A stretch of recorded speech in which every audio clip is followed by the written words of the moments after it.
Ahoj, zdraví moju Dorama Army.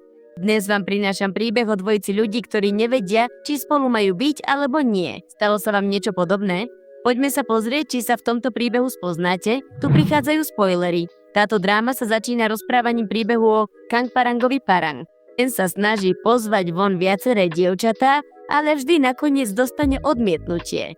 Preto si Kang myslí, že zostane navždy sám, netušiac, že dievčatá z jeho školy ho odmietajú preto, lebo sa páči Lee, Kangovej kamarátke z detstva, ktorá všetky varovala, aby sa od neho držali ďalej. Avšak, hoci sa jej Kang páči, nikdy sa mu nevyznala. V nasledujúcej scéne Kang pristúpi k Lee, aby jej vyznal svoje city, no ona ho prekvapivo odmietne. Kang je zmetený, pretože Lee bola jeho poslednou nádejou na frajerku a aj tak zlyhal. Ani ja som to nepochopila. Ak sa jej páči, prečo ho odmietla? No nič. Na druhý deň sa Kang zobudí neskoro a ide do školy bez nálady, pretože sa bojí postaviť Lee tvárou v tvár a obáva sa, že prezradí, že sa jej vyznal, a preto jej napíše správu, v ktorej ju prosí, aby nikomu nepovedala, čo sa medzi nimi stalo predchádzajúci deň. Ale keď príde na prízemie, uvedomí si, že Lee vychádza zo svojho domu a tak sa schová za kriky a omylom odošle správu, ktorú napísal. Neskôr, napriek tomu, že sa Kang Lee vyhýbal, nastúpi do toho istého autobusu ako ona. Potom sa pri pokuse použiť svoju kartu niečo pokazí. Ale našťastie zaňho nakoniec zaplatí kamarát. Vzadu je ďalší chlapec, menom Shion, ktorý je najpopulárnejší na škole a pochádza z bohatej rodiny. Okrem toho je predsedom triedy a najlepším študentom vo svojej triede, ale je veľmi arogantný. Aj tak je však Kangovým kamarátom. Keď prídu do školy, Kang sa rozpráva so svojím najlepším kamarátom Kimom a povie mu, ako ho Lee odmietla, čo Kima prekvapí a navrhne mu, aby viac veril sám sebe. Tiež sa ho opýta, či naozaj niečo cíti k Lee. Kangovi pripomenie jeho detstvo s ňou a chvíle, keď spolu trávili čas. Nakoniec odpovie, že áno a požiada ho o rady, ako sa k nej môže znovu priblížiť. Zrazu sa objaví Shion a vezme mu nápoj. Medzi tým Lee ich pozoruje z diaľky a spomína si, ako Kangovi neposlala pozvanie na svoje narodeniny, hoci pozvala všetkých svojich spolužiakov. Ale urobila to, aby sa pokúsila Kangovi pomôcť, pretože si pamätá, že trpel separačnou úzkosťou. Spomína si tiež, že keď ho nechávala samého. On odchádzal so Shionom. Po návrate do prítomnosti sa Lee nahnevane pozrie na Shiona, keď vidí, že obťažuje Kanga a odíde. Neskôr Kang pocíti nevoľnosť v žalúdku a zúfalo hľadá toaletu, no po ceste narazí na Lee a preto zo zahambenia zmení smer. A aby toho nebolo málo, im všetkým povie, že sa Kang pocikal do nohavíc. Au! Neskôr Kim Kangovi sľúbi, že mu čoskoro zoženie dievča. Večer, keď je Kang doma, niekto zaklope na dvere a on bez toho, aby sa pozrel, predpokladá, že je to Lee. Tak sa Kango pýta, prečo sa jej nepáči, no na nešťastie, keď sa otočí, zistí, že osobou, ktorá prišla, je Shion. Trápne. Ukáže sa totiž, že ho Kim poslal omylom, keď si pomýlil meno s akousi Shiwang, dievčinou, o ktorú má Kang záujem. Na druhý deň Kang zaútočí na Kima za problémy, ktoré mu vytvoril predchádzajúci deň a objasní mu, že sa mu páči Shiwang a nie Shion. Medzitým k tomu druhému pristúpi veľmi nervózne dievča, ktorému odovzdá kyticu a list. Keď dievča odíde, Shion hodí kyticu do koša a odíde. Lee, ktorej povinnosťou je upratovať túto oblasť, sa mu však postaví a požiada ho, aby si ten list aspoň prečítal, ale on ju vôbec neberie na vedomie. Nakoniec Lee zdvihne list a vojde do triedy. Po skončení vyučovania, keďže je Lee na Kanga nahnevaná, odstúpi bokom, aby sa cítil osamelo, ale keďže vie, že má separačnú úzkosť, nakoniec ho neochotne sprevádza cestou domov. Kang si uvedomí, že Lee stála pri ňom od detstva a nechce ju stratiť. Preto ju požiada, aby zabudla na jeho vyznanie lásky a rozhodne sa byť len jej kamarátom. Lee je naopak smutná, keď to počuje. Tak prečo ho odmietla? Ženy! Na druhý deň sa Kang pokúša vyriešiť matematickú úlohu, ale pomýli sa a háda sa o správnej odpovedi so Shionom. Avšak zosmutnie, keď zistí, že je jediný, kto má nesprávnu odpoveď. Počas obeda Kang navrhne Shionovi, aby spolu trávili čas, ale ten odmietne, pretože musí pracovať. Na druhej strane Lee spomenie, že sa musí učiť, pretože sa blížia skúšky. Zrazu Pristúpi k ním krásne dievča menom Jung Kei-su a len čo ju Shion uvidí, rozbehne sa preč, aby dokončil obed. Jung pristúpi k chlapcom a opýta sa ich na Shiona, ale všetci odpovedia, že ho nevideli. Neskôr, keď Lee ide do knižnice študovať, Shion sa objaví priamo pred ňou a vyľakajú. Práve vtedy. Lee sa cíti trochu zle a tak sa jej Shion pokúsi zmerať teplotu, ale nakoniec ju udrie do čela, preto ho Lee nazve psychopatom a odíde.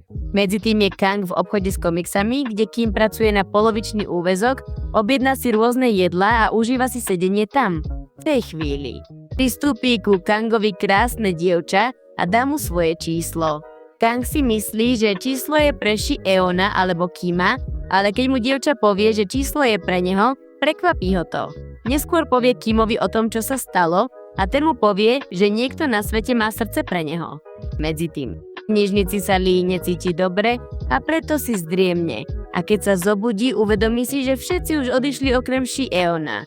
Lee sa s ním pokusí hovoriť, ale on ju ignoruje. Krátko na to sa obaja chystajú odísť. Shi-eon, keď si uvedomí, že je Lee chorá, sa rozhodne odprevadiť ju domov. Cestou sa ho Lee opýta, prečo ju sprevádza, na čo jej zaklame a odpovie, že sa ide stretnúť s Kangom. Zároveň Kang pošle správu dievčaťu, ktorému predtým dalo svoje číslo a na jeho prekvapenie ho dievča pozve na rande.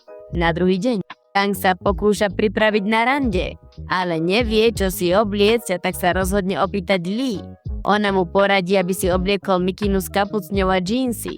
Potom sa Lee opýta, kam ide. Ale Kang jej zaklame a povie, že ide do cyberkaviarne. Všetci klamú Lee. Lee si uvedomí, že jej klame, ale nič nepovie, pretože sa cíti zle. Len sa vráti do svojej izby a odpočíva na posteli. Prekvapivo ju Kang nasleduje a opýta sa jej na zdravie. A tak, nasledujúce ráno, aj Kang prechladne. Keď sa ho Kim opýta na jeho rande, povie mu, že naň nešiel. Kim sa opýta na dôvod, na čo Kang odpovie, že mal dôležitú vec, pretože sa celú noc staral o Lee. Potom si učiteľ zavolá Kima do kancelárie a opýta sa ho na jeho absencie. Na čo Kim odpovie, že to bolo preto, lebo jeho otec pred rokmi zomrel a teraz sa musí starať o svoju rodinu. Keď to učiteľ počuje, povie mu, že ho podporí. Ale keď Kim vyjde z kancelárie, Jung stojí pri dverách a zdá sa, že rozhovor s učiteľom počúvala. Inde, Kang a Lee sedia spolu a rozoberajú svoje plány, ako prekvapiť Shiona na jeho narodeniny. Obaja vynechajú obed a idú do pekárne po tortu a po darček pre Shiona. Medzi tým má Kim za úlohu priviesť Shiona na školskú terasu. Ale keď Kim a Shi-eon prídu na miesto, objaví sa Jung a tak sa Shi-eon nahnevá a vynadá jej, že pokazila oslavu. A práve v tom momente príde Lee a zakričí na neho, nazve ho sebeckým a hrubým, na čo sa Shi-eon nahnevá a pristúpi k nej. Povie jej, že jej ukáže, čo skutočne znamená byť sebecký. Keď ich Kim vidí, ako sa k sebe približujú, pustí tortu na zem a pozorne ich sleduje. Zároveň prichádza Kang a Shi-eon už nič nepovie a odíde. Vo flashbacku sa odhalí, že je Shi-eon veľmi zamilovaný do Lee a kvôli tomu sa spriatelil s Kangom, pretože mal v úmysle priblížiť sa k Lee. Žuj, aké je to všetko napäté. Na druhý deň je sviatok a Shi-eon ide k Lee domov, aby ju požiadal, nech ho sprevádza do práce, ktorá spočíva v starostlivosti o deti na 1. stupni základnej školy. Na druhej strane Kang ide do Kimovej práce a stretne tam Hee-su, tú isté dievča, ktorému predtým dalo svoje číslo a ona sa ho opýta, prečo neprišiel na rande, na čo on odpovie, že bol zaneprázdnený v práci. Medzi tým Shi-eon a Lee nájdu chlapca, ktorý čaká, kým ho jeho brat odvedie domov, ale keďže sa neukazuje, Shi-eon si vypýta číslo na jeho brata a zavolá mu. Prekvapivo je to Kimovo číslo. Potom Shi-eon vezme chlapca na chrbát a nesie ho tam, kde je Kim. Ale keď dorazia do jeho práce, uvidia Kanga a Hee-su vychádzať z toho miesta, čo vyvolá nepríjemný moment medzi Lee a Kangom. A zrazu sa vo flashbacku odhalí, že keď bol Kang dieťa. Jeho mama ho zvykla nechávať samého doma, keď chodila do práce a od toho momentu sa u Kanga rozvinula separačná úzkosť. Po návrate do prítomnosti Kang pozerá na svoj počítač a vidí niečo, čo ho vystraší. Neskôr v škole. Kým sa ho opýta, či je všetko v poriadku, keď ho vidí s bledou tvárou. Kang mu prezradí, že jeho herná identita bola hacknutá, čo Kima rozosmeje a navrhne mu, aby zostal pokojný, ale Kang je ešte deprimovanejší a začne sa smutne túlať po škole. Keď ho takto Lee vidí, rozhodne sa, že ho musí rozveseliť. Ale keď sa k nemu priblíži, nájde ho, ako sa rozpráva s Hee-soo, čo v nej vyvolá žiarlivosť. Na druhej strane ide Kang z Hee-soo do herného centra, ale cíti sa sklamane po tom, čo vidí jej nezáujem hrať hry a pozerať filmy, a tak si spomenie, že Lee sa s ním zvykla hrať a chodiť s ním do kina. Medzi tým, Chi-eon sa stretne s Lee a opýta sa jej, čo sa stalo. Lee začne plakať a prezradí mu, že videla Kanga s iným dievčaťom. Keď to počuje, zrazu sa k nej priblíži a poboskajú. Inde Hee-soo tiež poboská Kanga. Nechá ho úplne zaskočeného. Uplynie týždeň a Lee je stále v rozpakoch z toho, čo sa stalo medzi ňou a Chi-eonom. Vyhýba sa mu a schováva sa za každým, keď ho vidí na blízku. Na druhej strane Hee-soo neodpovedá na Kangové textové správy ani telefonáty a necháva ho zmeteného a znepokojeného. Preto sa rozhodne ísť do školskej ošetrovne odpočívať. Cítite to? Zaváňa to ghostingom. Tam nájde spiacu Lee a opýta sa jej, či je chorá. Lee mu povie, že je v poriadku a že sa len cíti trochu zle. Zo svojej strany. Kang si ľahne vedľa nej a porozpráva jej o problémoch, ktoré má vo svojom vzťahu. Lee, hoci je z toho všetkého zdrvená, mu navrhne, aby bol trpezlivý a počkal na jej odpoveď. Neskôr večer sa Jung vracia domov. Ale cestou počuje Hee-soo, ako hovorí so svojimi kamarátkami a vraví im, že Kanga len využíva, aby sa dostala bližšie k Chi-eonovi. To Jung nahnevá a postaví sa jej. Požiadajú, aby sa držala ďalej od Chi-eona a dá jasne najavo, že sa jej páči. Skupine sa to nepáči a začnú ju zastrašovať. Ale skôr, než sa veci vymknú spod kontroly, na scénu príde Kim a začne ich fotografovať, pričom im hrozí, že pošle obrázky polícii, čo spôsobí, že dievčatá ho začnú naháňať, zatiaľ čo Jung utečie. Inde je Chi-eon tiež na pokraji bitky s niekoľkými chlapcami, ale Lee príde na miesto a zachráni ho. Namiesto toho, aby bol vďačný, jej však Chi-eon povie, aby ho nechala na pokoji a potom odíde. Na druhý deň si Chi-eon uvedomí svoju chybu a robí všetko možné, aby sa k nej priblížil a dvoril jej. Na druhej strane, Jung sa stretne s Kimom a prezradí mu, že Hee-soo len využíva Kanga, aby sa dostala bližšie k Chi-eonovi, ale poprosí ho, aby to Kangovi nehovoril, pretože sa zdá, že teraz toho rieši priveľa. Neskôr večer. Lee navštívi Kanga a prinesie mu jedlo, ktoré pripravila jeho mama. Keď vojde do jeho izby, nájde jeho skicár a opýta sa ho, koho nakreslil, ale hoci všetky skice boli Lee, on jej zaklame a povie, že to boli iné dievčatá, čo ju zarmúti. Sú ako dve opice. Nepomáhajú si. Na druhý deň učitelia študentom oznámia, že pôjdu na výlet. A keď to počujú, všetci chlapci sa začnú hádať, aby vybrali výlet namiesto cesty do zábavného parku. Ukáže sa však, že zmenu spôsobil Chi-eon, keď zistil, že Leena trieda ide na výlet. Potom, ten deň si Kang myslí, že môže ľahko výjsť na kopec a stať sa prvým. A naozaj sa stane prvým, kto sa unaví a ostatní ho nakoniec nechajú za sebou. Po krátkej chôdzi si Lee uvedomí, že Kang ešte neprišiel a rozhodne sa vrátiť a hľadať ho. Ale Chi-eon ju zastaví a povie jej, že ho pôjde hľadať on. O chvíľu neskôr zistí, že Kang odpočíva a požiada ho, aby pokračoval v chôdzi, ale Kang je príliš unavený a opäť zaostane. Krátko na to Lee, keď vidí, že Kang neprichádza, sa vráti a začne ho hľadať. Napokon ho nájde, ako odpočíva a pomôže mu kráčať. Na druhej strane Chi-eon, ktorý je nahnevaný, oznámi učiteľovi, že sa vráti domov. Medzi tým sa Kang a Lee, keďže tú oblasť nepoznajú, nakoniec stratia.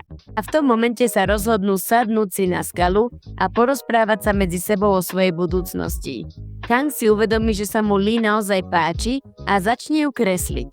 Čoskoro ich nájde zvyšok výpravy a spolu sa vrátia domov. Na druhý deň sa Kang opýta Chi-eona, prečo z túry odišiel skoro, ale on mu neodpovie.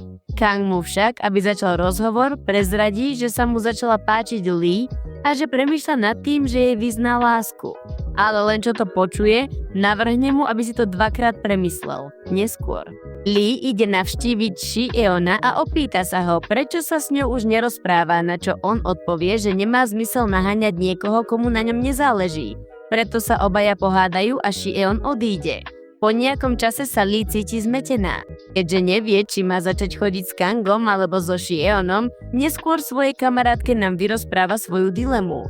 Tá sa jej spýta, prečo sa jej vlastne Kang páči a ona jej odpovie, že je to dobrý kamarát už od detstva. Na čo jej nám povie, že tento dôvod nie je dostatočne silný na to, aby sa jej niekto páčil a navrhne jej, aby radšej chodila so Shieonom, pretože verí, že by medzi nimi mohlo vzniknúť niečo pekné. Medzi tým Shieon, ktorý je doma. Zistí, že jeho matka sa predávkovala liekmi na spanie a tak ju okamžite vezme do nemocnice a pošle správu svojmu bratovi, aby ho prišiel podporiť, no ten mu odpovie, že je zaneprázdnený. Haló. To sa tvoja matka predávkováva stále? Alebo nie? Shieon pri pohľade na túto situáciu skolabuje, no v tom momente prichádza do nemocnice Kang, pretože ho sledoval. Kang sa snaží ospravedlniť, ale Shieon nič nepovie, iba ho obíme. Hoci je to, že ho sledoval, predsa len čudné. Ale, no dobre. O niekoľko týždňov neskôr sa Kang veľa učí a pripravuje sa na prijímacie skúšky na univerzitu, aby mohol ísť na tú istú, na ktorú ide Lee. Nemôže si však pomôcť a cíti sa skľúčený, keď mu učiteľ povie, že sa musí snažiť oveľa viac. Neskôr. Všetci kamaráti sedia a rozprávajú sa o svojich časoch v škole a sú prekvapení, keď vidia Kima a Jung, ako sa spolu veľmi pohodlne rozprávajú a predpokladajú, že sa medzi nimi niečo deje. Nakoniec. Prijímacie skúšky sa končia a všetci získajú dostatočné výsledky na to, aby boli prijatí na univerzity svojich snov. Kang prichádza do Seulu a začína žiť sám, zatiaľ čo Lee a Shieon nastupujú na tú istú univerzitu. A tak sa táto dráma končí.